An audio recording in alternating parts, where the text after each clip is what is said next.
तम दर्शितम यथा भावम व्याप्तम योग चराचरम। चर अचर में जितनी संपदा समाई हुई है वो संपदा एक तरफ और भागवत का फल एक तरफ। त्वयम् अमृतम भोगश्चम देवम भागवतम योग यस्यम महायोगी महायोगी परीक्षितम। परीक्षित महाराज भागवत श्रवण करने के लिए आसन पर विराजमान हुए, तब सब देवता अमृत लेकर आए। हे राजा परीक्षित, स्वर्ग का अमृत तुम पी लो, पर भागवत का अमृत हमें पिलाओ। तुम स्वर्ग अमृत पी लोगे, अमर हो जाओगे, तुम्हारे सब श्राप मुक्त हो जाएंगे, पर भागवत रूपी अमृत हमें पीने दो। तब भगवान सुखदेव कहते हैं, हे राजन, स्वर्ग में जो अमृत कलश का है, उस अमृत को पीकर केवल मरण नहीं आता है, पर दुख कभी मिटता, कर्म का फल भोगना पड़ता है। पर भागवत रूपी सुधा अमृत को पीने के बाद मरण भी नहीं आता है और संसार का कोई क्लेश भी नहीं आता है। तम अमृतम नक्षुदायाम वेदम भागवतम पिपः।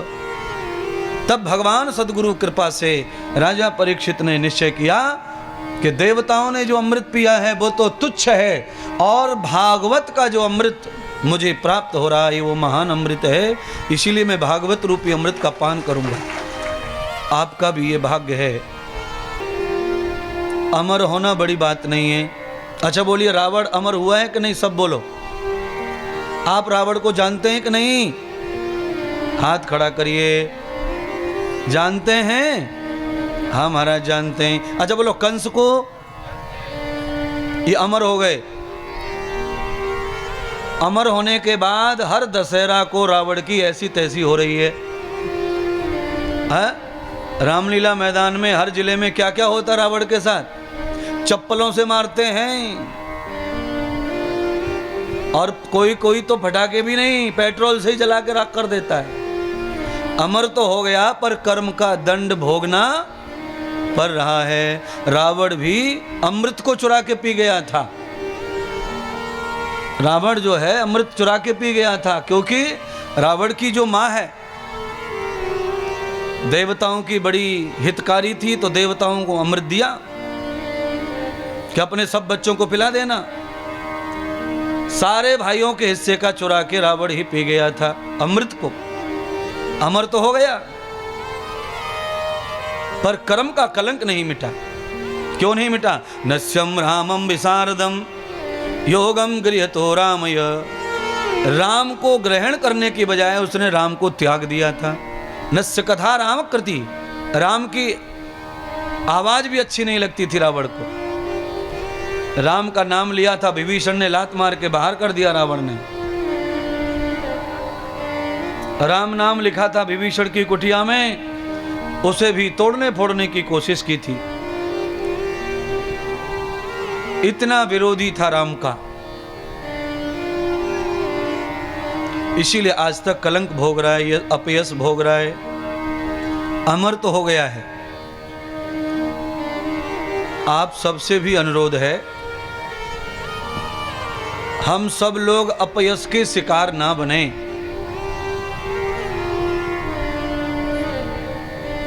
थोड़ा ज्यादा जितना भी हो, हमें यश प्राप्त होना चाहिए जीवन में। अपयश का जीवन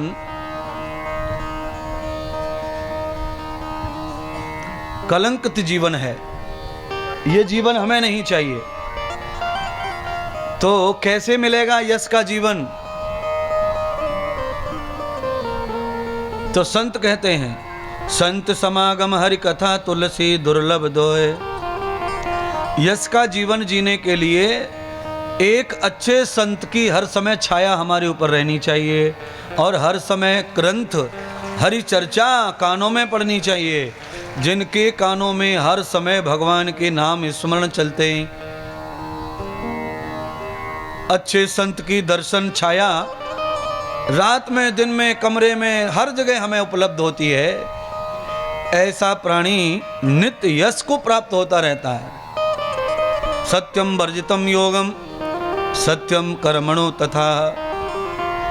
सत्य का भाव पैदा हो जाता है, हृदय निर्मल हो जाता है, आत्मा पवित्र हो जाती है,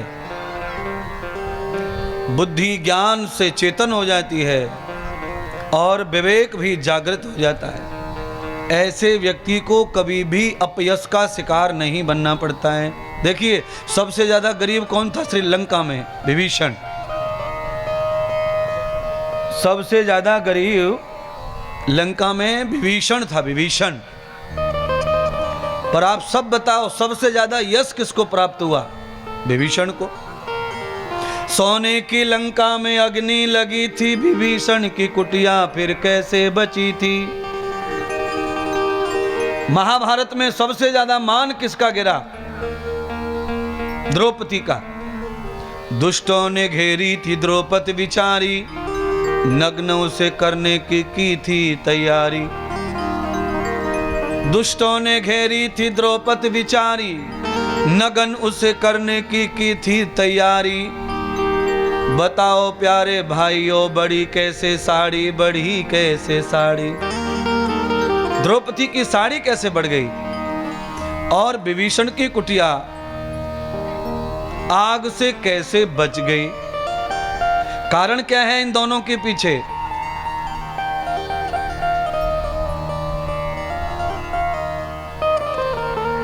जपा नाम दोनों ने, हरे राम राम राम हरे हरे, हरे कृष्ण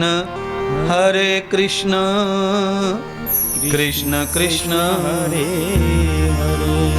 हरे, हरे कृष्ण कृष्ण कृष्ण हरे हरे। द्रौपदी ने कृष्ण को पुकारा और विभीषण जी ने राम नाम लिख रखा था कुटिया की दीवालों पर।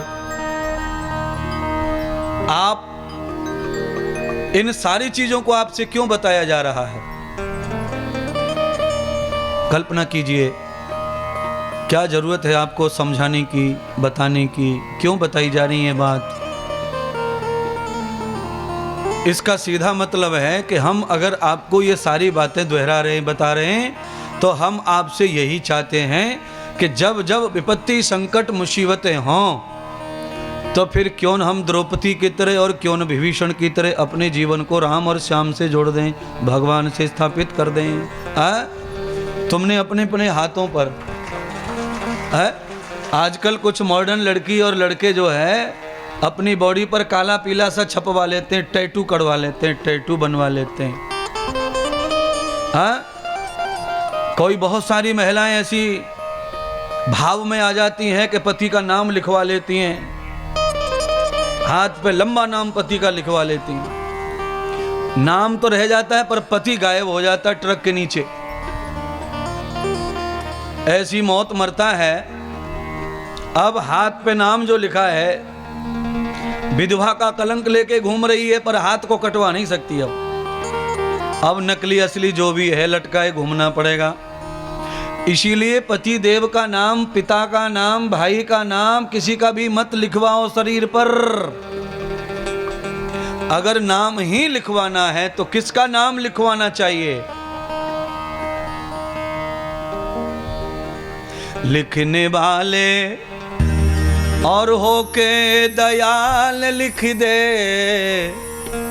ओ लिखने वाले तू होके दयाल लिख दे, मेरे हृदय अंदर सतगुरु का प्यार लिख दे, मेरे हृदय अंदर सतगुरु का प्यार लिख दे।